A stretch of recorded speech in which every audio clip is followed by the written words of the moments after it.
क्या बोलते बच्चा लोग, सब बढ़िया। चलो, तो मैं हूँ राशि सारिया फ्रॉम पारंगत एजुकेशन। लास्ट वीडियो में हम लोगों ने क्लास 9 केमिस्ट्री का फर्स्ट चैप्टर स्टार्ट किया था, that is exploring the mixtures and their separation technique. ठीक है, तो लास्ट वीडियो में हम लोगों ने कंसंट्रेशन के टर्म्स तक बात कर चुकी थी। आज के वीडियो में हम लोग देखने वाले हैं उन कंसंट्रेशन के बेसिस पे कुछ प्रॉब्लम्स, कुछ numerical problems, as well as will start with separation techniques. तो बेसिकली हम लोगों ने अभी तक मिक्सचर बनाए कैसे और मिक्सचर बनते कैसे ये सीखा। अब हम उनको सेपरेट कैसे करेंगे ये चीज सीखेंगे। तो मैम ये करना ही क्यों है, मतलब आपने मिक्सचर बनाए, आपने बताया अलग अलग टाइप के मिक्सचर जो है वो एग्जिस्ट करते हैं नेचर में। अब मिक्सचर बना लिए बट उनको सेपरेट क्यों करना। तो भाई दो पर्सपेक्टिव से हम लोग उनको सेपरेट कर सकते हैं, हमारा दो मोटो हो सकता है उनके पीछे सेपरेट करने का। कि सबसे पहली चीज तो जैसे हमको पता है कि मिक्सचर क्या है, तो मिक्सचर को हम लोगों ने बोला था it is a combination of two और more pure substances. We can say that कि मिक्सचर जो है वो क्या है, दो या दो से ज्यादा प्योर सब्सटेंसेस का कॉम्बिनेशन है। बिल्कुल है मैम। अगर प्योर सब्सटेंसेस का कॉम्बिनेशन है और अगर आपको उस मिक्सचर में से उस प्योर सब्सटेंस को आइसोलेट करना है एज वेल एज सेपरेट करना है, तो आप कैसे करेंगे? By the use of different types of separation techniques. That's why हम लोगों को जो है आज के सेशन में हम लोग को देखना है कि हम लोग कैसे इन मिक्सचर्स को सेपरेट आउट कर सकते हैं। ठीक है, तो स्टार्ट करें आज का लेक्चर। चलिए करते हैं स्टार्ट। तो लास्ट लेक्चर में हम लोगों ने बात की थी अबाउट द टर्म कंसंट्रेशन। ठीक है, व्हाट इज कंसंट्रेशन, रिकॉल करो, जल्दी जल्दी बताओ। और अगर याद आता है तो तुरंत तुरंत कमेंट सेक्शन में कमेंट करते जाओ। ठीक है, अगर याद आ रहा है तो लास्ट वीडियो में हम लोगों ने जब कंसंट्रेशन के बारे में बात की थी तो मैंने आपको बताया था कंसंट्रेशन मतलब क्या होता है। तो कंसंट्रेशन मतलब होता है किसी भी सॉल्यूशन में बेसिकली कितना अमाउंट ऑफ सॉल्यूट का कंटेंट प्रेजेंट है, this is called as its concentration. ठीक है, अब सॉल्यूट एंड सॉल्वेंट क्या है, अगेन रिकॉल करो, लास्ट वीडियो में ही हम लोगों ने डिस्कस किया था सॉल्यूट एंड सॉल्वेंट के बारे में कि कोई भी एक सोल्यूशन जो है वो दो कंपोनेंट से बना हुआ होता है भाई। ठीक है, जो सोल्यूशन है वो दो कंपोनेंट से बना हुआ होता है, एक होता है सल्यूट एंड दूसरा होता है कौन सा, सॉल्वेंट। Very good. तो सल्यूट कौन सा कंपोनेंट है, ऐसा कंपोनेंट जो किसी भी सॉल्यूशन में बहुत ही मिनिमम अमाउंट में प्रेजेंट होता है। ठीक है, कितने अमाउंट में प्रेजेंट रहता है, बहुत ही मिनिमम अमाउंट में। एंड सॉल्वेंट क्या होता है, तो सॉल्वेंट ऐसी टाइप की फेज है जो कि किसी भी सॉल्यूशन में मैक्सिमम अमाउंट में प्रेजेंट रहती है। ठीक है, किसी भी सॉल्यूशन में ऐसी फेज जो मैक्सिमम अमाउंट में प्रेजेंट है उसको हम लोग सॉल्वेंट बोलते हैं। एंड इस कितना amount of solute, the amount of solute present in a particular solution is called as its concentration, और हम लोग अलग अलग कंसेंट्रेशन के बेसिस पे अलग अलग टाइप के सोल्यूशन जो है वो बना सकते हैं। लास्ट की वीडियो में हम लोगों ने इस चीज के बारे में डिस्कस किए थे। तो आज इसी कंसेप्ट के बेसिस पे बेस्ड है हमारा first problem, that is concentration आपको इसमें निकालना है बाय मास परसेंटेज में। ठीक है, हम लोगों ने लास्ट वीडियो में मैंने आपको बताया था कि हम लोग तीन तरीके से किसी भी सोल्यूशन का कंसंट्रेशन कैलकुलेट कर सकते हैं। Either we can calculate the concentration of solution in mass by mass percentage, और we can calculate the concentration of solution in mass by volume percentage as well as in volume by volume percentage. ठीक है, तो first problem is based upon mass by mass percentage. क्या बोल रहा है problem, तो चलिए देखते हैं। प्रॉब्लम में सबसे पहली चीज हमको दी गई है, if a 10 grams of salt is dissolved in 90 grams of water। ठीक है, 90 grams of water, तो देखते जाना, पढ़ते जाना, एज वेल एज अंडरलाइन करते जाना कि क्या चीजें दी गई है हमको। 10 grams of salt बोल रहा है, तो सॉल्ट एंड वाटर दो टाइप के सब्सटेंसेस की यहाँ पे बात हुई है। तो आप दिमाग लगा के बता सकते हो कि इसमें से सॉल्ट जो है वो क्या होगा एंड वाटर जो है वो क्या होगा। तो ऑब्वियसली सॉल्ट क्या होगी, कौन सी फेज होगी, कम अमाउंट में प्रेजेंट है इसलिए कौन सी फेज होगी, ये हमारी सॉल्यूट फेज होगी, मतलब हमको दिया है मास ऑफ सॉल्यूट। ठीक है, as well as dissolved in 90 grams of water. देखो मैंने आपको बताया था कि फॉर्मूले में हम लोगों को दिया है मास of solute upon mass of total solution, लेकिन इट इज नॉट नेसेसरी और इट इज नॉट मैंडेटरी कि आपको हर बार टोटल सोल्यूशन का मास जो है वो गिवन रहे। आपको क्या करना पड़ेगा, वहां पे सॉल्यूट एंड सॉल्वेंट के मास को ऐड करना पड़ेगा। तो हमारे क्वेश्चन में भी हमको किसका मास दिया है, और कैसे पहचानोगे कि किसका मास गिवन है, टोटल सोल्यूशन का गिवन है या फिर सॉल्वेंट का गिवन है। तो देखो यहाँ पे लिखा ही है 90 ग्राम्स ऑफ वाटर, तो हमको पता है वाटर क्या है, water is a solvent. Water क्या है भाई, वाटर सॉल्वेंट है। अगर सॉल्वेंट है तो हमको किसका मास गिवन है भाई, यहाँ पे मास ऑफ सॉल्वेंट गिवन है 90 ग्राम्स। ठीक है, कैलकुलेट बाद में बोला है, calculate the mass by mass percentage of the solution form. ठीक है, मतलब आपको क्या कैलकुलेट करना है, आपको कैलकुलेट करना है concentration in terms of mass by mass percentage, ठीक है। तो जो जो चीजें हमको गिवन है, चलिए करते हैं। जो जो चीजें गिवन है वो पहले लिख लेते हैं। क्या गिवन है हमको? सबसे पहले गिवन है हमको मास ऑफ सोल्यूट, ठीक है, मास ऑफ सोल्यूट। सॉल्ट क्या है भाई? सोल्यूट है ना, तो सोल्यूट का मास कितना दिया है हमको? हमको दिया है 10 ग्राम्स, ठीक है। नेक्स्ट हम लोगों को गिवन है mass of solution, mass of solution given है क्या? बिल्कुल नहीं। मास ऑफ सॉल्वेंट गिवन है भाई, टोटल सॉल्यूशन नहीं दिया है। मास ऑफ क्या दिया है? सॉल्वेंट गिवन है। मास ऑफ सॉल्वेंट कितना दिया है? 90 ग्राम्स, 90 ग्राम्स लिख लिया, ठीक है। टू फाइंड, क्या फाइंड करने बोला है हमको? मास बाय मास परसेंटेज डायरेक्ट लिखा है, मतलब हमको क्या फाइंड करने बोला है? कंसंट्रेशन फाइंड करने बोला है, ठीक है। क्या फाइंड करने बोला है? Concentration in terms of mass by mass percentage. Mass by mass percentage में हमको क्या कैलकुलेट करना है? कंसंट्रेशन कैलकुलेट करना है, ठीक है। तो चलिए करते हैं। कैलकुलेशन कैसे करेंगे? तो कैलकुलेशन करने के लिए सबसे पहले हम लोग लिखेंगे हमारा फॉर्मूला। क्या था फॉर्मूला भाई? तो फॉर्मूला आपको पता है, फॉर्मूला क्या है? फॉर्मूला है मास बाय मास परसेंटेज का। Mass by mass percentage is equals to mass of solute upon mass of total solution multiplied by 100, ठीक है। अब जो जो चीजें गिवन है वो लिख लेते हैं। क्या गिवन है हमको? मास ऑफ सॉल्यूट कितना दिया है? 10 ग्राम्स, तो 10 मैंने लिख लिया यहाँ पे। एक मिनट बेटा, ठीक है, 10 लिख लिया मैंने यहाँ पे, ठीक है, 10 लिख लिया। मास ऑफ टोटल सॉल्यूशन बोल रहा है, तो मास ऑफ टोटल सॉल्यूशन तो हमको गिवन ही नहीं है, तो कैसे करेंगे? हमको पता है, वी फॉलो दैट इक्वेशन कि solution is equal to solute plus solvent होता है। तो अगर हमको टोटल मास ऑफ सॉल्यूशन चाहिए तो हमको क्या करना पड़ेगा? सॉल्यूट और सॉल्वेंट के मास को क्या कर देना पड़ेगा? एडअप करना पड़ेगा और मल्टीप्लाइड बाय 100। ये 100 किसका है? फॉर्मूले का है, ठीक है। अब कई बच्चे क्या करते हैं भाई, ये जीरो से यहाँ जीरो काट देते हैं, ऐसा कटेगा क्या? नहीं, ये एडिशन में है, अगर एडिशन में है तो नहीं कटेगा, पहले आपको उस एडिशन को सॉल्व करना पड़ेगा। सिंपल मैथ्स, ठीक है। 90 plus 10 is equals to 100, 100 multiplied by 100। अब आप क्या कर सकते हो? सिंपली इसको कट कर सकते हो। कट करने के बाद आंसर क्या आया आपका? 10। तो 10 के आगे यूनिट क्या लगाओगे? परसेंटेज। क्यों? क्योंकि हम लोग किस क्वांटिटी में कैलकुलेट कर रहे हैं भाई?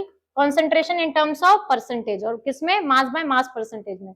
तो अगर 10% NaCl का सोल्यूशन अगर आपको बनाना है तो आप कैसे बनाएंगे? आप उसमें डिसॉल्व करेंगे 10 ग्राम्स ऑफ सॉल्ट एंड उसको डिसॉल्व करेंगे किसमें? 90 ग्राम्स ऑफ वाटर में। तो टोटल सोल्यूशन जो है वो आपका 100 ग्राम बनेगा, और उसका कॉन्सेंट्रेशन क्या होगा? मतलब उस 100 ग्राम ऑफ सोल्यूशन में सोल्यूट का कॉन्सेंट्रेशन क्या है भाई?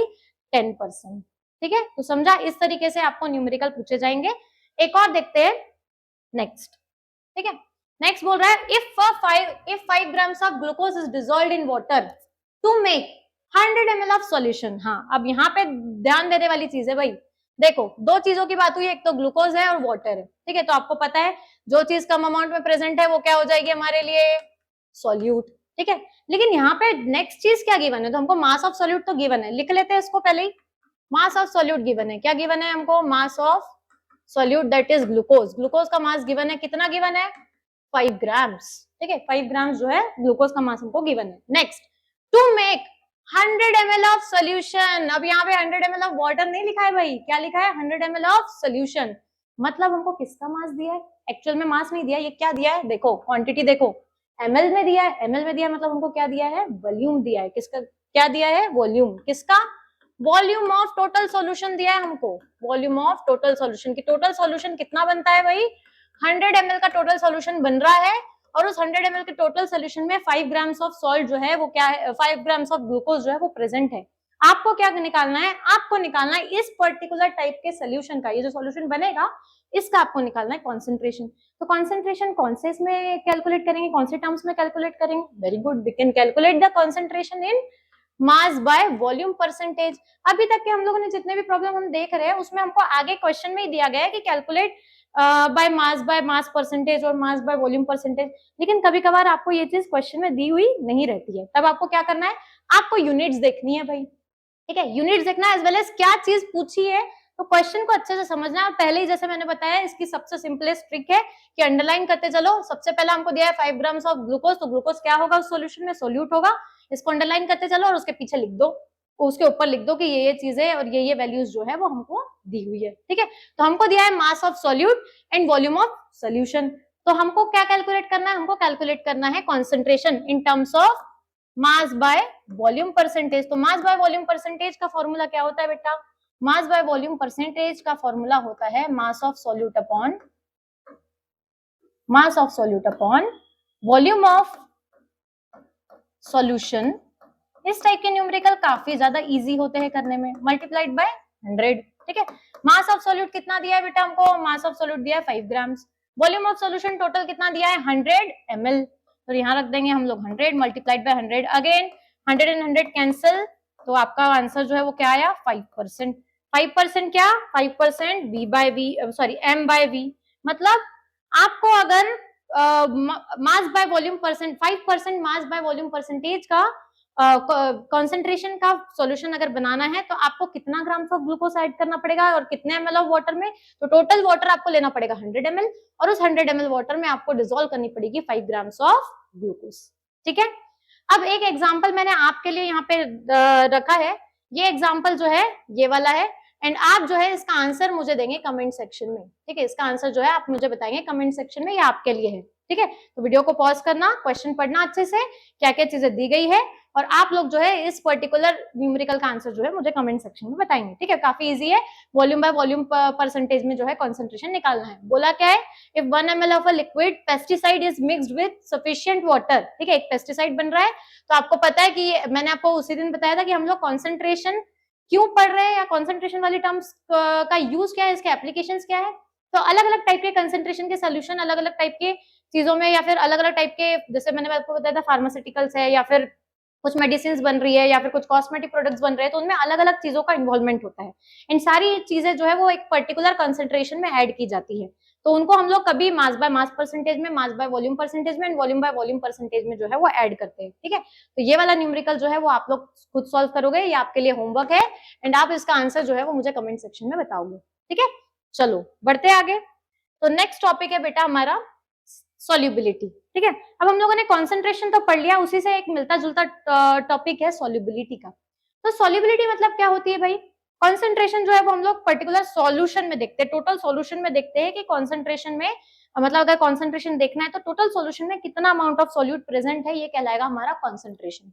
भाई सॉल्युबिलिटी क्या है, तो सॉल्युबिलिटी हमेशा होती है बेटा किसी भी सॉल्वेंट की। ठीक है, आप जो जिस भी टाइप का सॉल्वेंट ले रहे हो, जरूरी नहीं कि हमेशा हम सॉल्वेंट वाटर ही ले, वो अलग अलग सॉल्वेंट हो सकते हैं। कुछ ऐसी चीजें हैं जो कि वाटर में डिसॉल्व नहीं होती है, जो कि अदर ऑर्गेनिक सॉल्वेंट्स में डिसॉल्व होती है।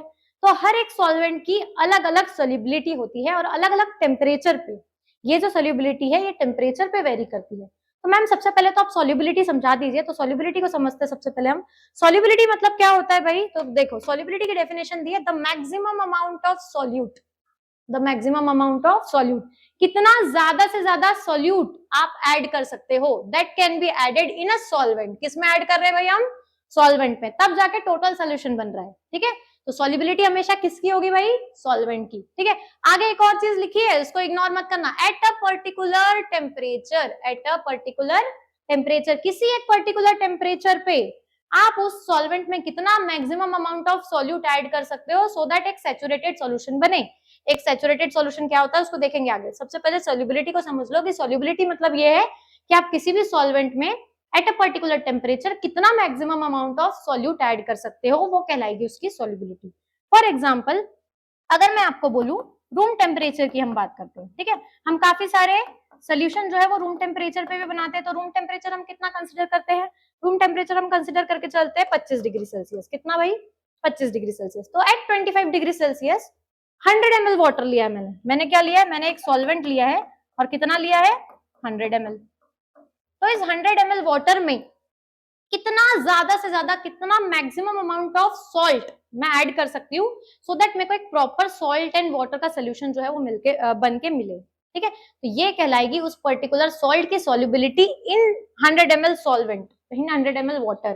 ठीक है, तो फॉर एग्जांपल मैं बोल रही हूँ कि ज्यादा से ज्यादा 100 ml वाटर में ये है 100 ml वाटर, ठीक है, ये रहेंगे उस वाटर के पार्टिकल। अब ज्यादा से ज्यादा मतलब क्या, तो हमको पता है कि मैटर के पार्टिकल्स के बीच में स्पेसेस प्रेजेंट होती है, हम लोगों ने पिछले वीडियोस में या फिर पिछले लेक्चर्स में हम लोग पढ़ के आए हैं, ठीक है। और यही इन्हीं स्पेसेस में आके जो है वो फिट हो जाते हैं हमारे सॉल्यूट के पार्टिकल्स, ठीक है। हमारे जो सॉल्यूट के पार्टिकल है वो इन्हीं स्पेस को क्या कर देते हैं, ऑक्यूपाई कर लेते हैं, ठीक है।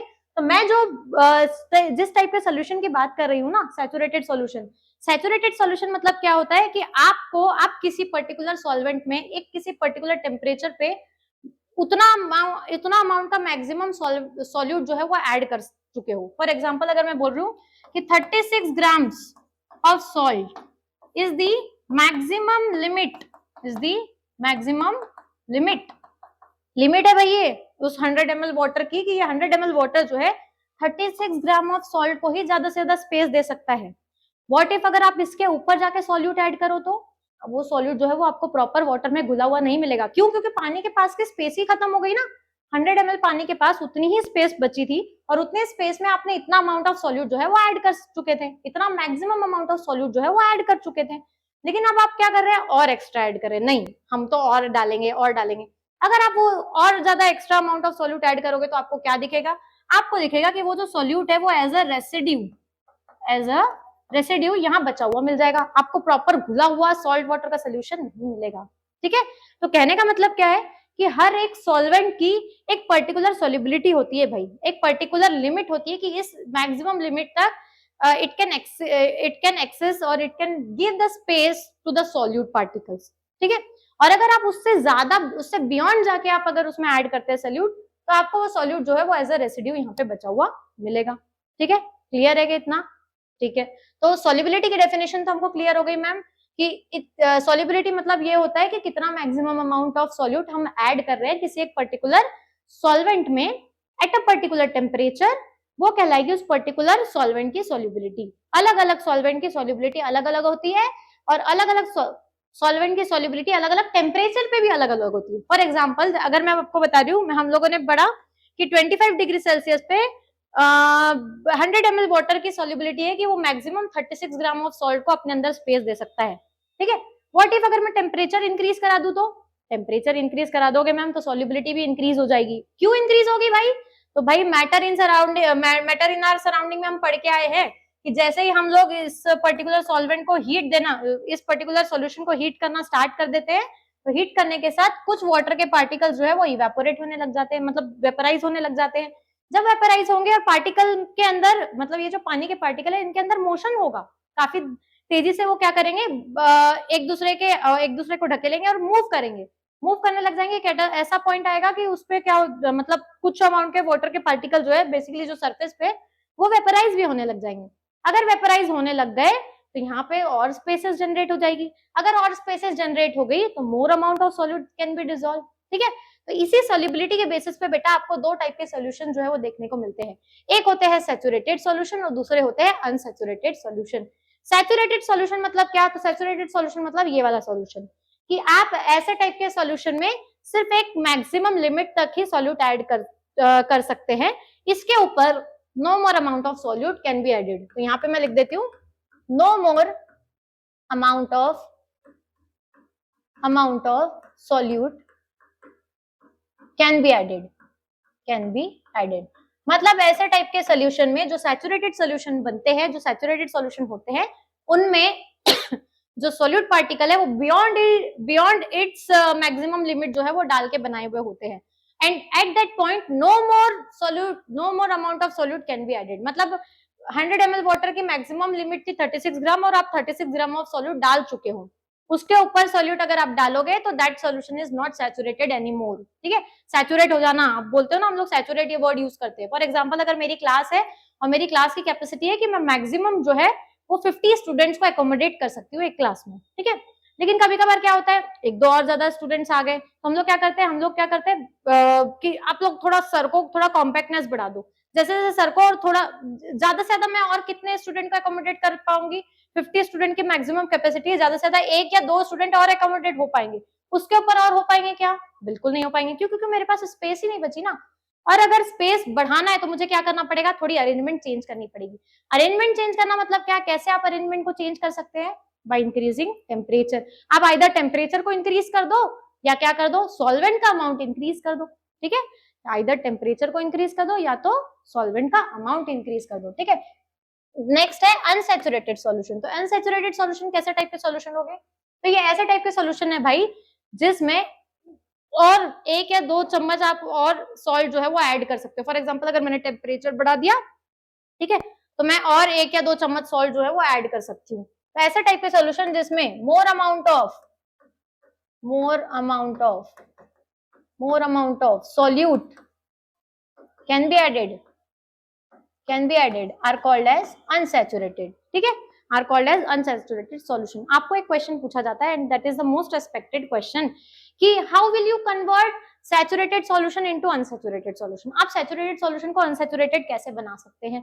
तो हम लोगों ने अभी 2 मेथड पढ़ी, कौन कौन सी, किस किस चीजों के बेसिस पे कौन सी चीजें इंक्रीज या डिक्रीज करने से आप क्या कर सकते हो, सैचुरेटेड सॉल्यूशन का कन्वर्जन कर सकते हो इनटू अनसैचुरेटेड सॉल्यूशन। तो पहला चीज हम लोगों ने पढ़ी effect of change of temperature, कि अगर हम टेम्परेचर इंक्रीज करवा दें तो टेम्परेचर से हमारी जो सॉल्युबिलिटी है भाई, 1 मिनट, हमारी जो सॉल्युबिलिटी है ये इस टेम्परेचर से कैसी रहती है, डायरेक्टली प्रोपोर्शनल रहती है। कैसी रहती है, directly proportional. Solubility is directly proportional to the temperature, ठीक है। ये चीज हम आगे क्रिस्टलाइजेशन में पढ़ेंगे।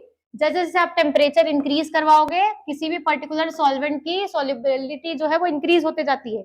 वहीं अगर आपने टेम्परेचर को डिक्रीज करवाया तो उस पर्टिकुलर सॉल्यूशन की सॉल्युबिलिटी भी डिक्रीज होगी और वो मटेरियल क्या हो जाएगा, वहां उसके अंदर का जो सॉल्यूट है वो क्या हो जाएगा, वो क्रिस्टलाइज होना चालू हो जाएगा, ठीक है, उसके क्रिस्टल्स बनने स्टार्ट हो जाएंगे, ठीक है। तो एक तो मेथड है कि आप क्या कर सकते हो, आइदर टेम्परेचर को इंक्रीज करवा सकते हो for changing saturated solution into unsaturated, और you can increase the amount of solvent. आप सॉल्वेंट का भी अमाउंट क्या कर सकते हो, इंक्रीज करवा सकते हो, ठीक है। तो अगर आपको क्वेश्चन पूछा गया कि how can you convert saturated solution into unsaturated solution, तो आप क्या कर सकते हो, 2 मेथड से चेंज कर सकते हो, आइदर टेम्परेचर को इंक्रीज करवा दो या तो फिर सॉल्वेंट का अमाउंट इंक्रीज करवा दो, ठीक है। समझा सबको, what is solubility and what are saturated and unsaturated solutions, ठीक है। और ये सॉल्युबिलिटी जो है वो इसीलिए मैंने बोला कि टेम्परेचर इंक्रीज कराने से सॉल्युबिलिटी भी इंक्रीज या डिक्रीज हो रही है ना, इसीलिए हर एक सॉल्वेंट की सॉल्युबिलिटी अलग अलग टेम्परेचर पे अलग अलग होती है, ठीक है। चलो बढ़ते हैं आगे। नेक्स्ट टॉपिक है बेटा हमारा मेथड्स ऑफ सेपरेशन, ठीक है। अब हम लोग पिछले वीडियोस में 2 टाइप के सॉल्यूशंस पढ़ के आए हैं, कौन कौन से, रिकॉल करो जल्दी, कौन कौन से, एक तो होमोजेनस एंड दूसरे हेटेरोजेनस, ठीक है। होमोजेनस सॉल्यूशन के अंदर हम लोगों ने पढ़ा था एग्जांपल ऑफ ट्रू सॉल्यूशंस, ठीक है, ट्रू सॉल्यूशंस के बारे में। एंड हेटेरोजेनस सॉल्यूशन में हम लोगों ने फर्दर 2 कैटेगरीज पढ़ी थी, एक तो कोलाइड्स और दूसरे है सस्पेंशंस, ठीक है। तो अब किसी एक पर्टिकुलर बेसिस पे मैंने इन मिक्सचर्स को अलग अलग कैटेगरीज में क्लासिफाई किया था कि वेदर मुझे सेपरेबल बाउंड्रीज दिखती है या नहीं और पार्टिकल्स यूनिफॉर्मली मिक्स्ड है या नहीं। तो जिनमें सेपरेबल बाउंड्रीज नहीं दिखती और पार्टिकल्स यूनिफॉर्मली मिक्स्ड है वो कहलाते हैं होमोजेनस मिक्सचर और होमोजेनस सॉल्यूशन, ठीक है। तो ऐसे होमोजेनस सॉल्यूशन को सेपरेट आउट करने के लिए कौन सी टेक्निक्स का हम यूज कर सकते हैं, हम लोगों ने पिछले नोट्स में लिखा था, ठीक है। ये नोट जो मैं लिखा रही हूँ ये आप अपनी कॉपी में बिल्कुल मेंशन करेंगे, ठीक है, बिकॉज काफी ज्यादा इंपॉर्टेंट है और बहुत ज्यादा सिंपल लैंग्वेजेस में मैंने जो है वो उसमें नोट्स आपको लिखा के दिए थे। तो हम लोगों ने ट्रू सॉल्यूशन में लिखा था कि it can not be separated through easy filtration method, ठीक है। आप क्या नहीं कर सकते, इजी फिल्टरेशन वाली मेथड से इस टाइप के होमोजेनस मिक्सचर्स को सेपरेट आउट नहीं कर सकते जैसे ट्रू सॉल्यूशन है, ठीक है। क्यों सेपरेट आउट नहीं कर सकते हैं, क्योंकि उनका पार्टिकल साइज इतना कम होता है। कितना होता है मैम, तो उनका particle size less than 1 nanometre होता है। अगर particle size less than 1 nanometre है और अगर आप फिल्टर पेपर के थ्रू पोर कर रहे हो या सेपरेटिंग फनल के थ्रू क्या कर रहे हो, सेपरेट आउट करने का ट्राई कर रहे हो, तो भाई पूरा सॉल्यूशन जो है वो पोर होके नीचे फिल्ट्रेट में आ जाएगा। तो ऐसे टाइप के सोल्यूशन को हम सेपरेट कैसे करें, तो ऐसे टाइप के सोल्यूशन को सेपरेट करने की सबसे पहले टेक्निक और सबसे बेस्ट टेक्निक है क्रिस्टलाइजेशन, ठीक है। ये टेक्निक जो है वो हम लोग लेबोरेटरीज में भी यूज करते हैं, ठीक है। एज वेल एज आपने देखा होगा कि हम लोग जो है वो नमक लाते हैं, नमक को आइसोलेट करते हैं। कहां से आइसोलेट करते हैं, सी वाटर से। सी वाटर में क्या है, सी वाटर को इसलिए हम लोगों ने क्या बोला था, it is not a pure substance. बाकी जितने भी पानी है वो प्योर सब्सटेंस है क्योंकि उसमें सिर्फ और सिर्फ H2O के ही मॉलिक्यूल है। लेकिन सी वाटर क्यों प्योर सब्सटेंस नहीं है, क्योंकि उसमें सॉल्ट के पार्टिकल मिक्स्ड है, ठीक है, विद सम इम्प्यूरिटीज। तो आप क्या कर सकते हो, उस पर्टिकुलर सॉल्यूट को, मतलब सॉल्ट जो है वो हमारे लिए बहुत ज्यादा कमर्शियली इंपॉर्टेंट प्रोडक्ट है, हम लोग यूज करते हैं, हम खरीद के लाते हैं, ठीक है। तो सॉल्ट बनाया कैसे जाता है, तो इसी प्रोसेस के थ्रू बनाया जाता है, फिर उस पर और प्रोसेसिंग होती है और प्योरिफिकेशन होता है, उसके बाद अलग अलग कंपनीज उसको अपने मार्केट प्राइस में जो है वो रिलीज करती है, आप जो है उसको खरीद के लाते हैं, ठीक है। तो बेसिकली क्रिस्टलाइजेशन इज व्हाट, तो crystallization is the process, it is a process of forming a pure solid crystal, ठीक है। एक प्योर सॉलिड क्रिस्टल बनाना कैसे टाइप के सॉल्यूशन से, तो ऐसे टाइप के मिक्सचर में जिसमें आपके पास एक सॉलिड कंपोनेंट है और वो सॉलिड कंपोनेंट जो है वो डिसॉल्व किया गया है किसी एक पर्टिकुलर लिक्विड में, ठीक है। तो ऐसे टाइप के मिक्सचर जिसमें सॉलिड एंड लिक्विड का जो ऐसा टाइप के मिक्सचर जिसमें सॉलिड एंड लिक्विड का कंपोजिशन है, उसमें से अगर मेरे को क्या करना है, सॉलिड कंपोनेंट को क्या करना है, प्यूरिफाई करना है या फिर सेपरेट आउट करना है, प्यूरिफाई करना है या फिर सेपरेट आउट करना है, तो मैं किस मेथड से सेपरेट आउट कर सकती हूँ, by the method of crystallization. तो क्रिस्टलाइजेशन में क्या होता है कि सॉलिड क्रिस्टल का फॉर्मेशन होता है from a saturated solution bye cooling it slowly. अब कूलिंग इट स्लोली ये क्यों लिखा है, तो देखते हैं, ठीक है। हम लोग ये कंसेप्ट जो है अभी जस्ट पढ़ के आ रहे हैं सॉल्युबिलिटी का, ठीक है। अब क्रिस्टल मतलब क्या है, तो crystal is a solid, crystal, एक क्रिस्टल क्या होता है भाई, ये एक टाइप का सॉलिड होता है, made up of the particles arranged in a regular geometric pattern, regular geometric pattern. आपको पता होगा कि सॉलिड जो है, सॉलिड को हम लोग बोलते हैं कि सॉलिड का एक फिक्स शेप होता है। हम लोगों ने पढ़ा था कि हम लोग जब फ्रीजिंग करते हैं तो फ्रीजिंग में क्या करते हैं बेटा, हमने क्या किया, ट्रे लिया, ट्रे में पानी डाला और उस पानी को क्या कर दिया, रख दिया फ्रीजर के अंदर। फ्रीजर के अंदर किस टाइप की कंडीशन है, तो फ्रीजर के अंदर है कंडीशन -डिग्री पे टेम्परेचर है, मतलब हम क्या कर रहे हैं, रूम टेम्परेचर से उसको -डिग्री के टेम्परेचर पे लेके जा रहे हैं, मतलब उसका टेम्परेचर डिक्रीज करा रहे हैं। एंड जब भी ये चीज करते हैं तो हमको पता है कि वाटर के पार्टिकल्स क्या होते हैं, उनको एक तो जगह नहीं दिया आपने, तो उसी जगह पे पड़े पड़े क्या होते हैं, उनके अंदर फोर्स ऑफ अट्रैक्शन रिक्रिएट होने लग जाते हैं। जैसे रिक्रिएट होने लग जाते हैं वो क्या होते हैं, अपने जगह पे क्या हो जाते हैं, जम जाते हैं, और आपको क्या मिलता है, आइस का क्यूब मिलता है, ठीक है। तो इसी कंसेप्ट पे बेस्ड है क्रिस्टलाइजेशन की, इसी कंसेप्ट पे बेस्ड है क्रिस्टलाइजेशन की टेक्निक। तो क्रिस्टलाइजेशन की टेक्निक में आप क्या करते हैं, तो देखिए यहाँ पे स्टेप दी हुई है। स्टेप 1 है कि आप क्या करो, एक प्रॉपर सोल्यूशन बनाओ, जिस भी पर्टिकुलर सॉल्वेंट को सॉल्यूट को आपको सेपरेट आउट करना है उसका। तो फॉर एग्जांपल यहाँ पे जो है मैंने क्या लिया, CuSO4 लिया। CuSO4 क्या है, ये भी एक टाइप का सॉल्ट है भाई, ब्लू कलर के क्रिस्टलाइन स्ट्रक्चर होते हैं इस कॉपर सल्फेट के। तो कॉपर सल्फेट का सोल्यूशन लिया है मैंने, किसमें, इन वाटर। अब मुझे क्या करना है, कॉपर सल्फेट का जो सॉल्यूशन है, ये जो सॉल्ट है, इस सॉल्ट को सेपरेट आउट करना है। अगर इस सॉल्ट को सेपरेट आउट करना है तो मैं क्या करूंगी, मैं क्रिस्टलाइजेशन वाली टेक्निक का यूज करूंगी। क्रिस्टलाइजेशन वाली टेक्निक में मुझे करना क्या है, मैंने सॉल्यूशन बनाया, उसको प्रॉपरली स्टर किया, ठीक है। प्रॉपरली स्टर करने के बाद हम लोग क्या करेंगे, इसको नीचे से हीट करेंगे, क्या करेंगे, इसको हीट करेंगे, हीट एनर्जी प्रोवाइड करेंगे। अब आपको पता है जब भी हम लोग किसी पर्टिकुलर सॉल्यूशन को हीट करते हैं तो वाटर जो है, ऐसे टाइप के वाटर के पार्टिकल जो कि सरफेस पे, क्योंकि आपको पता है वाटर का तो बॉइलिंग पॉइंट काफी हाई है, 100 डिग्री सेल्सियस है, अबाउ 100 डिग्री सेल्सियस पे वाटर बॉइल होगा, तो कुछ ऐसे पार्टिकल जो कि सरफेस पे है वो वेपराइज होने लग जाएंगे। अगर वेपराइज होने लग जाएंगे तो अमाउंट ऑफ सॉल्वेंट जो है वो कम हो जाएगा ना, ठीक है। अमाउंट ऑफ सॉल्वेंट जो है वो पानी में कम हो गया। पहले मैंने कुछ ज्यादा अमाउंट में पानी लिया था और उस ज्यादा अमाउंट के पानी में कुछ पर्टिकुलर अमाउंट ऑफ CuSO4 के क्रिस्टल जो है वो ऐड किए थे। ऐड करने के बाद एक प्रॉपर मिक्सचर बनाया था। अब इस मिक्सचर में से मेरे को प्योर CuSO4 जो है वो क्या करना है, आइसोलेट करना है, सेपरेट आउट करना है, अलग करना है। तो मैंने क्या किया, फर्स्ट स्टेप है कि मैं उसको हीट करूंगी, ठीक है। क्या करूंगी, हीट करूंगी कुछ देर तक। हीट करने के बाद क्या करूंगी, कुछ अमाउंट के पार्टिकल जो है वो यहाँ से इवेपोरेट हो गए पानी की, ठीक है। हीट करने के बाद the solution is allowed to cool to obtain crystal. अब आपको क्या करना है, इस सोल्यूशन को कूल डाउन करना है। क्या करना है, कूल डाउन। कूल डाउन करना मतलब क्या, कूल डाउन करना मतलब क्या, टेम्परेचर डिक्रीज करना। हम क्या कर रहे हैं यहाँ पे, पहले हम लोगों ने उसका टेम्परेचर इंक्रीज करवाया ताकि कुछ अमाउंट का सॉल्यूट जो है वो इवेपोरेट हो जाए, तो सॉल्वेंट जो है वो इवेपोरेट हो जाए, तो कुछ अमाउंट का पानी जो है वो इवेपोरेट हो गया, तो उसमें जो है ज्यादा अमाउंट के क्रिस्टल बचे और पानी जो है वो कम बचा, मतलब यहाँ पे सॉल्युबिलिटी जो है वो डिफर करेगी कहीं ना कहीं। तो आपने क्या किया, आपने यहाँ पे टेम्परेचर डिक्रीज करवा दिया वापस कूल डाउन करके। जैसे ही टेम्परेचर डिक्रीज कराओगे तो अगेन दैट कंसेप्ट कि आपको पता है कि with increase in temperature the solubility of substance increases और with decrease in temperature solubility of substance decreases। जब solubility decrease हो जाएगी तो यहाँ पे आपको क्या फॉर्म मिलेंगे, क्रिस्टल्स फॉर्म मिलेंगे। अगेन आप क्या करोगे, ये जो एक्सेस ऑफ वाटर है उसको फिल्टर आउट कर लोगे, अलग कर लोगे, एंड उस फिल्ट्रेट में बचे हुए क्रिस्टल जो है उसको अलग से निकाल के उसको और कूल डाउन करने के लिए छोड़ दोगे। जैसे ही आप उसको कूल डाउन करने के लिए छोड़ दोगे तो आप देखोगे कि वहां पे क्या हो जाएंगे, वो जो CuSO4 के पार्टिकल्स है वो आसपास आ जाएंगे। जब मैंने उनको पानी में डाला था तो टूट टूट के अलग अलग हो गए थे, और जब मैं उनको क्या कर रही हूँ वापस साथ में मिलने के लिए कुछ टाइम के लिए ठंडा करने के लिए छोड़ दे रही हूँ। तो ठंडा करने के टाइम पे उनकी सॉल्युबिलिटी डिक्रीज होगी तो पार्टिकल्स एक दूसरे के पास पास में आके क्या फॉर्म कर लेंगे, एक टाइप का क्रिस्टल टाइप का स्ट्रक्चर, इस टाइप का क्रिस्टल टाइप का स्ट्रक्चर फॉर्म कर लेंगे। ठीक है, तो this is known as crystallization. और क्रिस्टलाइजेशन की मेथड के यूजेस क्या है, मतलब आप किस पर्टिकुलर चीजों के लिए, what is the application of crystallization, क्यों यूज कर सकते हैं आप क्रिस्टलाइजेशन। तो पहली चीज है कि आप किसी पर्टिकुलर सॉलिड को अगर लिक्विड में से अलग करके उसको प्यूरिफाई करना है तो for the purification purpose and for the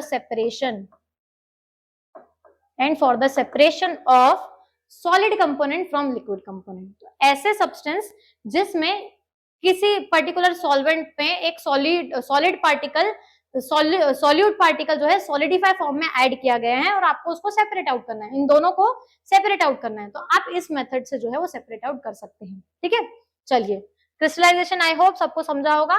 next method is distillation. ठीक है, अब ये जो डिस्टिलेशन है हम क्लास 8 में थोड़ा बहुत डिस्टिलेशन का कंसेप्ट लेके आए हैं अपने साथ। क्यों? क्योंकि हम लोगों ने वहां पे एक चीज पढ़ी थी, fractional distillation, coal and petroleum वाले चैप्टर में। ठीक है, कोल क्या है, कोल एंड पेट्रोलियम प्रोडक्ट जो है वो हमको कहाँ से मिलते हैं, तो भाई वो नेचुरली बनते हैं अर्थ क्रस्ट में। हम लोग जब उनको आइसोलेट करते हैं तो जो पेट्रोलियम ऑयल है वो हमको क्रूड ऑयल के फॉर्म में मिलता है, और इसमें वेरियस टाइप के प्रोडक्ट्स है, उसमें पेट्रोल है, उसमें डीजल है, उसमें पैराफिन वैक्स है, उसमें बहुत सारी चीजें हैं। ठीक है, उसमें नेचुरल गैस भी है। तो इन सारी चीजों को हम सेपरेट आउट करने के लिए हम लोग क्या करते थे, बड़ा सा ऐसा डिस्टिलेशन चैम्बर लेते थे, उसमें अलग अलग अलग अलग प्लेट्स लगाते थे, नीचे जो है वो क्रूड ऑयल भर देते थे पूरा और उसको हीट करते थे। क्या करते थे? हीट करते थे। एंड वो मिक्सचर जो है वो क्या होता था, उस मिक्सचर में जो भी कंपोनेंट है वो according to their melting and boiling, according to their boiling point separate out होते जाते थे। फिर हम क्या करते थे, ऐसा इस टाइप का इनलेट लगा के उस पर्टिकुलर, क्योंकि भाप बनती थी है ना, गैसियस में कन्वर्ट हो जाता था वो मैटर, लेकिन हमको किस में चाहिए, वो पेट्रोल किस में चाहिए, गैस में चाहिए, सॉलिड लिक्विड में चाहिए, लिक्विड में चाहिए ना। तो हम लोग क्या करते थे, ऐसा कंडेंसर लगा के उसको कूल आउट करते थे। अगेन कूल आउट करेंगे तो पार्टिकल्स की काइनेटिक एनर्जी डाउन हो जाएगी एंड वापस वो गैसियस स्टेट से लिक्विड स्टेट में आ जाएंगे। ठीक है, लिक्विड स्टेट में this process is called as condensation. आप सब जो है वो पढ़ के आए ये चीज है। तो कंडेंसेशन की प्रोसेस के थ्रू हम उस प्योर लिक्विड को जो है वो आइसोलेट करते थे। तो ये this distillation method is used for separation of mixture containing 2 और मोर मिसेबल लिक्विड्स। अब मिसेबल मतलब क्या है, तो ऐसा टाइप का लिक्विड्स जिसमें आपको कोई सेपरेबल लेयर नहीं दिखे, एक एकदम प्रॉपर सॉल्यूशन मिक्स हुआ है, इसलिए हम इसको किस टाइप का सॉल्यूशन बोल रहे हैं, होमोजेनस। ठीक है, तो कौन सा ऐसा सोल्यूशन है जो कि इस टाइप के मिक्सचर जो है वो बन सकते हैं, तो एक सोल्यूशन होता है एसीटोन। आपको पता होगा एसीटोन क्या होता है, आपकी मम्मी जो है वो नेल पेंट रिमूव करती होगी, हम लोग भी जो है नेल पेंट रिमूव करते हैं, तो नेल पेंट रिमूवर में क्या होता है, एक टाइप का केमिकल होता है जिसको हम लोग बोलते हैं एसीटोन। ठीक है, इस एसीटोन को अगर मैं पानी में मिला दूं और इन दोनों का क्या बना दूं, एक टाइप का मिक्सचर बना दूं, तो आपको कहीं पे भी सेपरेटली आप विजुअलाइज नहीं कर पाओगे कहाँ पे एसीटोन के पार्टिकल है, कहाँ पे वाटर के पार्टिकल है। तो ये दोनों ऐसे लिक्विड है जो कि आपस में बहुत अच्छे से मिक्स हो जाते हैं। इवन एल्कोहल इन वाटर, बहुत सारे अलग अलग टाइप के अल्कोहल है, अल्कोहल को पानी में मिक्स कर दो तो पानी अलग दिखता है, अल्कोहल अलग दिखता है क्या, नहीं। तो अगर मुझे ऐसे टाइप के सोल्यूशन को सेपरेट आउट करना है तो मैं क्या करूंगी, मैं डिस्टिलेशन वाली टेक्निक का यूज करूंगी। डिस्टिलेशन वाली टेक्निक में ऐसा क्या होता है जिसके बेसिस पे दोनों मिसेबल लिक्विड जो है वो सेपरेट आउट हो जाते हैं। तो भाई कुछ नहीं होता है, बहुत ही सिंपल टेक्निक है। हम क्या करते हैं, बेसिकली हीटिंग द मिक्सचर। ठीक है, हीट करते हैं उस मिक्सचर को। देखो यहाँ पे एक डायग्रामेटिक रिप्रेजेंटेशन दी हुई है, डिस्टिलेशन का चैम्बर दिया हुआ है, हमने क्या किया है, गोल सा फ्लास्क लिया है। ठीक है, उसमें क्या किया है, नीचे से बर्नर लगा दिया और बर्नर से हम लोग उस मिक्सचर को क्या कर रहे हैं, हीट कर रहे हैं।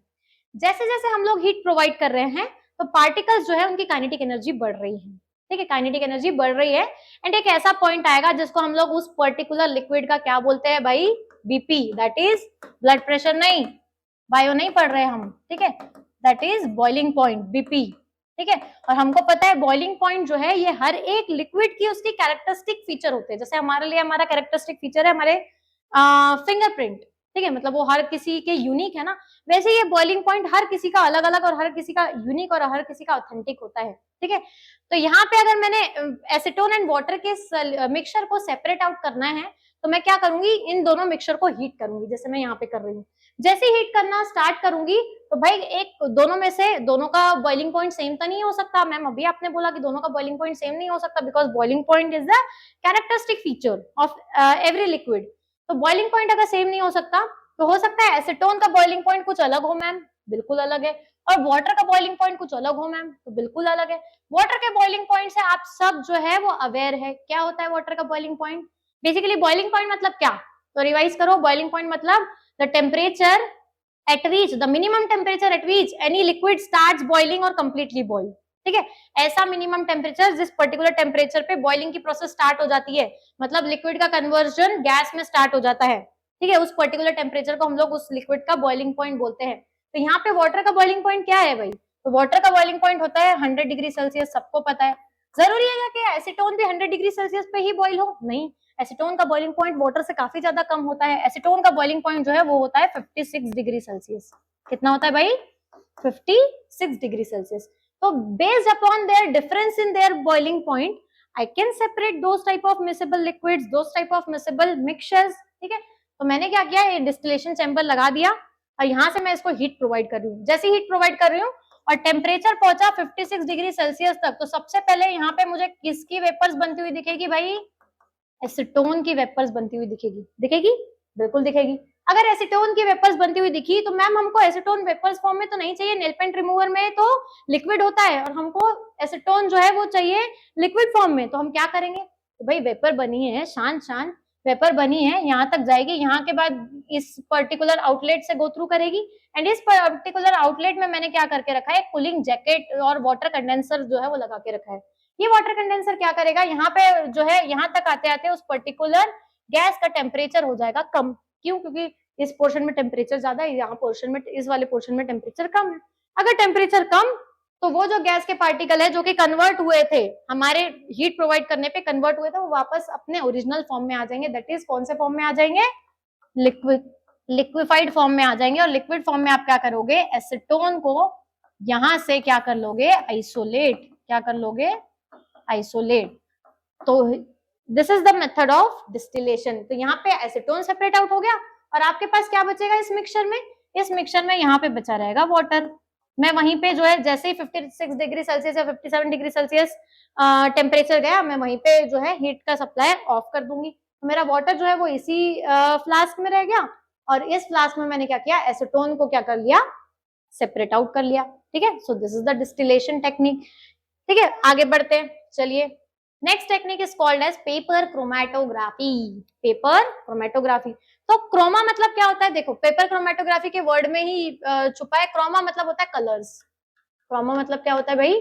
कलर्स। अलग अलग टाइप के कलर्स आपको दिखेंगे इसमें। बहुत ही ब्यूटीफुल सी टेक्निक है, आपको दिख भी रहा होगा यहाँ पे रेड, पर्पल, ब्लू। ठीक है, क्या होता है क्रोमेटोग्राफी सेपरेशन टेक्निक में? और ये जो क्रोमेटोग्राफी है ये आप अलग अलग तरीके से भी कर सकते हो बेसिकली, लेकिन हमारे सिलेबस में पेपर क्रोमेटोग्राफी दी है, हम लोग जो है पेपर क्रोमेटोग्राफी के बारे में डिस्कस करेंगे। पेपर क्रोमेटोग्राफी क्या है? तो it is the method of separating the components of mixture based upon the difference in there interaction with the solvent, with the solvent and a stationary phase. मतलब यहाँ पे आपको दो चीजें लेनी पड़ेगी भाई। कौन कौन सी दो चीजें? तो एक सॉल्वेंट, एक मूवेबल फेज होती है, एक मूवेबल फेज होती है यहाँ पे, और दूसरी जो है वो जैसा कि यहाँ पे लिखा है स्टेशनरी फेज होती है। ठीक है, तो यहाँ पे हम पेपर क्रोमेटोग्राफी के बारे में पढ़ रहे हैं, तो हम लोग लेंगे पेपर जिसको हम लोग बोलते हैं क्रोमेटोग्राफिक पेपर। ठीक है, and this technique is purely used, मतलब हम लोग इस टेक्निक को यूज करते हैं भाई। इसके यूजेस है for separating different types of pigments. आपको अलग अलग पिगमेंट्स मिलते हैं। ठीक है, कहाँ पे पिगमेंट्स? तो आपको पता है फ्लावर्स में अलग अलग टाइप के पिगमेंट्स होते हैं, लीफ में अलग अलग टाइप के पिगमेंट्स होते हैं। तो उन पिगमेंट्स को अगर आपको देखना है कि क्या सच में ये जो फ्लावर है इसमें अलग अलग टाइप के पिगमेंट होते हैं, इसलिए तो उनका अलग अलग कलर होता है ना, कैरोटीन, जेंथोफिल, अलग अलग टाइप के पिगमेंट्स होते हैं। अगर आपको विजुअलाइज करना है कि क्या सच में उसमें अलग अलग टाइप के पिगमेंट्स है, तो आप क्या कर दो, आप बेसिकली पेपर क्रोमेटोग्राफी की मदद से आप उन पिगमेंट्स को सेपरेट आउट कर सकते हो। कैसे? तो अलग अलग सब्सटेंस अलग अलग तरीके से इंटरेक्ट करते हैं इस क्रोमेटोग्राफिक पेपर के साथ। ठीक है, कैसे इंटरेक्ट करते हैं? तो मैंने आपको बताया यहाँ पे एक फेज होती है जिसको हम लोगों ने बोला मूवेबल फेज। मैं इस मूवेबल फेज को यहाँ पे ले रही हूँ वाटर। ठीक है, वाटर। ठीक है, और एक होती है हमारी स्टेशनरी फेज, एक होती है हमारी स्टेशनरी फेज। और यहाँ पे हमारा जो स्टेशनरी फेज है, क्योंकि हम पेपर क्रोमेटोग्राफी के बारे में पढ़ रहे हैं, तो यहाँ पे जो हमारी स्टेशनरी फेज है वो हो जाएगी पेपर, ठीक है, क्रोमेटोग्राफिक पेपर। तो यहाँ पे मैंने क्या किया है, क्रोमेटोग्राफिक पेपर लिया, एक पर्टिकुलर लाइन बना दी उस पर, और उस लाइन बनाने के साथ वहां पे एक सैंपल जो है वो क्या कर दिया, इस तरीके से सैंपल जो है स्पॉट कर दिया एक पर्टिकुलर जगह पे। अब आपको पता है कि वाटर जो है उस पर्टिकुलर पेपर पे राइज अप होगा through capillary action, water move करेगा ऊपर तक, इसलिए हम लोग उस फेज को क्या बोल रहे हैं, मूवेबल फेज। लेकिन पेपर कहीं मूव कर रहा है क्या, नहीं। पेपर को हम लोगों ने स्टैंड मतलब एक क्लिप की मदद से देखो इस तरीके से यहाँ पे टांग दिया है, तो पेपर जो है वो क्या है, हमारा स्टेशनरी फेज है भाई।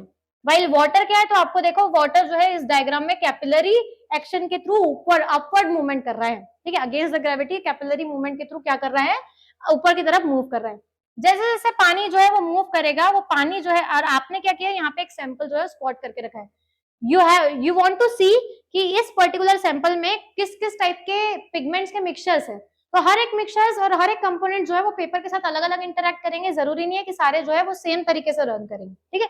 तो कुछ कंपोनेंट जो है वो हो सकता है वो पेपर के थ्रू ज्यादा तेजी से रन करे, तो जो कंपोनेंट्स वेट में काफी ज्यादा लाइट होंगे वो पेपर के साथ ऊपर तक रन करेंगे। आपको दिख रहा है ये जो येलो वाले पार्टिकल्स है ना, ये ऊपर तक ट्रेवल किए, वाइल पिंक वाले पार्टिकल्स यहीं पे रह गए हैं।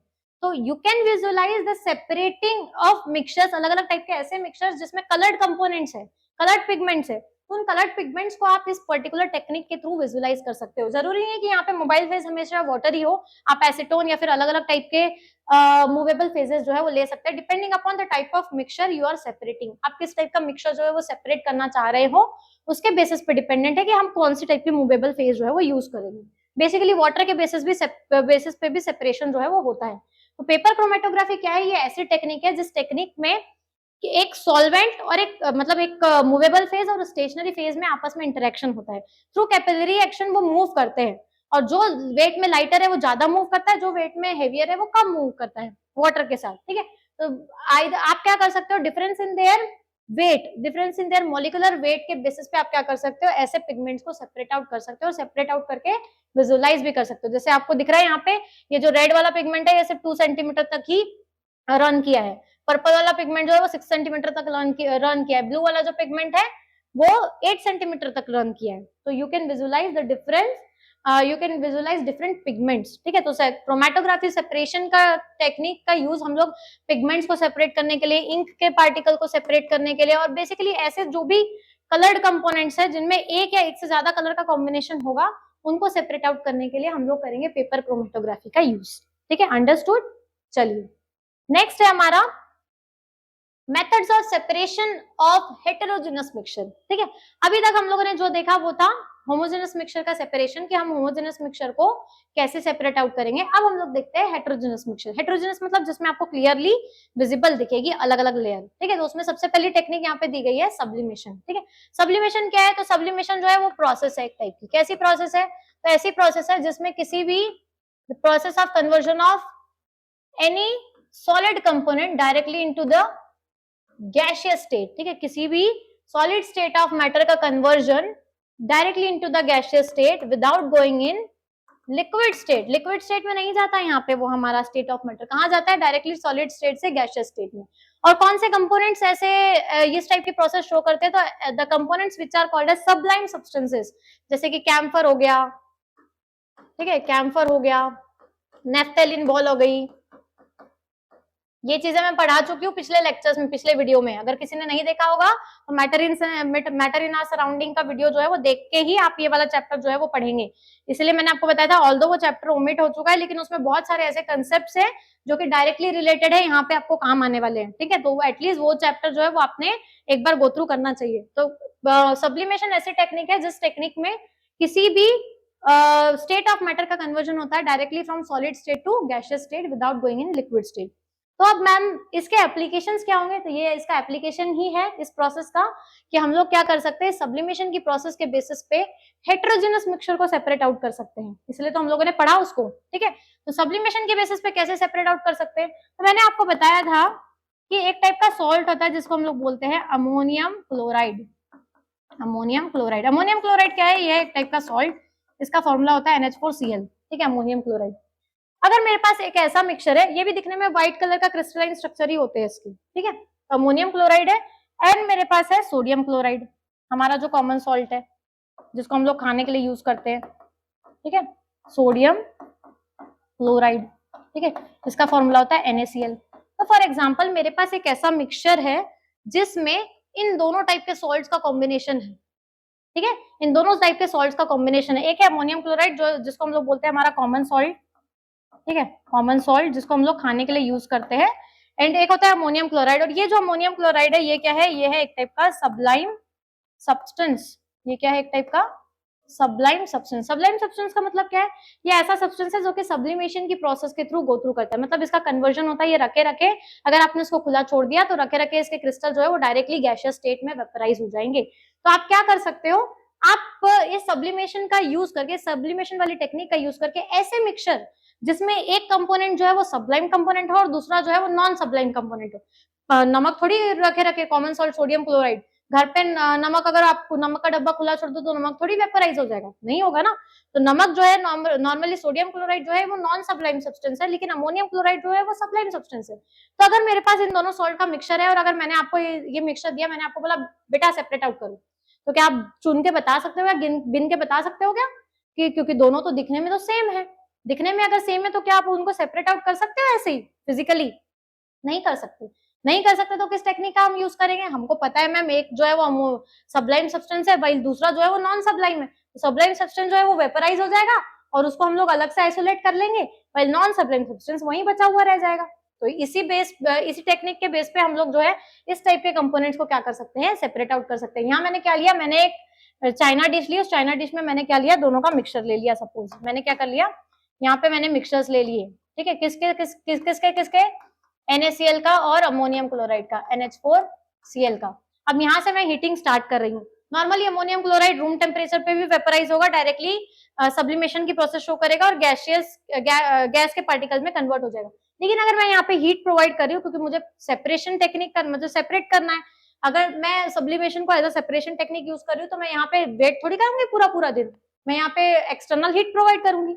अगर एक्सटर्नल हीट प्रोवाइड करूंगी तो एक्सटर्नल हीट प्रोवाइड करने के कारण ammonium chloride being the Sublime substance it can vaporise. अब मैंने क्या किया है, आपको दिखेगा कि यहाँ पे ये जो फनल है इसका माउथ जो है वो मैंने कॉटन प्लग से क्या कर दिया है, क्लोज कर दिया है। अगर कॉटन प्लग से क्लोज नहीं करती, ओपन रखती, तो पूरा का पूरा अमोनियम क्लोराइड जो है वेपराइज हो जाता, नुकसान हो जाता मेरा। मेरे को अमोनियम क्लोराइड भी चाहिए और मुझे सोडियम क्लोराइड भी चाहिए। तो अमोनियम क्लोराइड के क्रिस्टल जो है वो यहाँ से इस फनल के माउथ तक गए, यहाँ तक गए, और यहाँ पे जाके क्या हो जाएंगे, वो वापस क्या हो जाएंगे, डिपोजिशन की प्रोसेस हो जाएगी। डिपोजिशन इज अ उल्टा ऑफ सब्लिमेशन। सब्लिमेशन में कोई भी सब्सटेंस जो है वो सॉलिड से गैसियस स्टेट ऑफ मैटर में जाता है, इसको हम लोग बोलते हैं सब्लिमेशन। वाइल डिपोजिशन में गैसियस स्टेट ऑफ मैटर का कन्वर्जन डायरेक्टली हो जाता है सॉलिड सब्सटेंस में।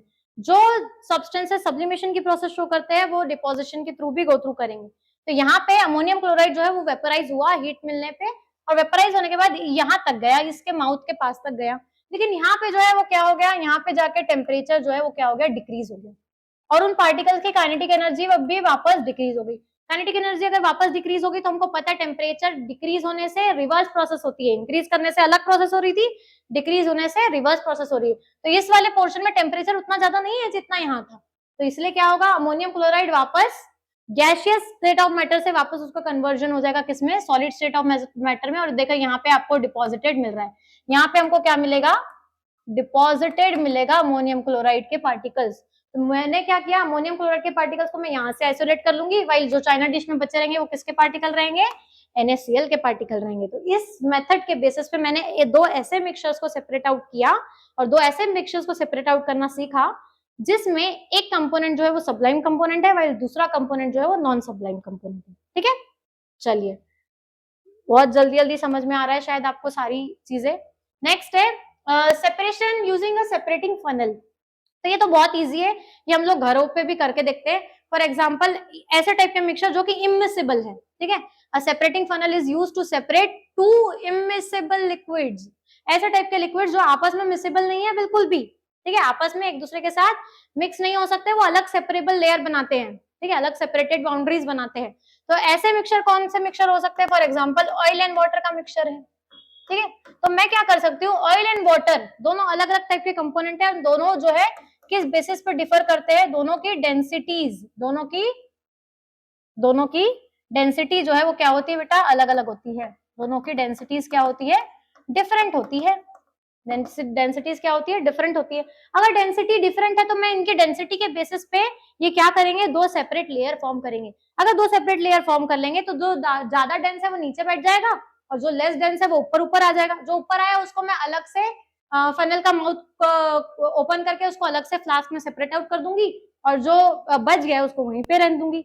तो ऐसा टाइप के मिक्सचर, आपके पास अगर कोई ऐसा टाइप का मिक्सचर है जिसमें एक दो लिक्विड्स है और दोनों लिक्विड्स आपस में कैसे है? इमिसेबल है, कंप्लीटली मिक्स नहीं हो सकते, इमिसेबल है और अलग सेपरेटेड बाउंड्रीज फॉर्म करते हैं। तो ऐसे टाइप के मिक्सचर को आप इजी फिल्ट्रेशन वाली मेथड से या इजी सेपरेटिंग फनल का यूज करके सेपरेट आउट कर सकते हैं। ठीक है, चलिए नेक्स्ट प्रोसेस है बेटा, next and last separation technique है अपनी सेंट्रिफिकेशन एंड कोएगुलेशन। ठीक है, तो सेंट्रिफिकेशन क्या? तो हम लोगों ने कोलाइड्स के बारे में पढ़ा था कि हेट्रोजेनस मिक्सचर में हम लोग दो टाइप के एग्जांपल्स देखे थे हम लोगों ने, एक होते हैं कोलाइड्स और दूसरे होते हैं सस्पेंशन। तो सस्पेंशन तो क्लियर अलग सेपरेटेड बाउंड्रीज फॉर्म करके लगते हैं, इसलिए हम उनको इजी फिल्ट्रेशन वाली मेथड से सेपरेट आउट कर देते हैं।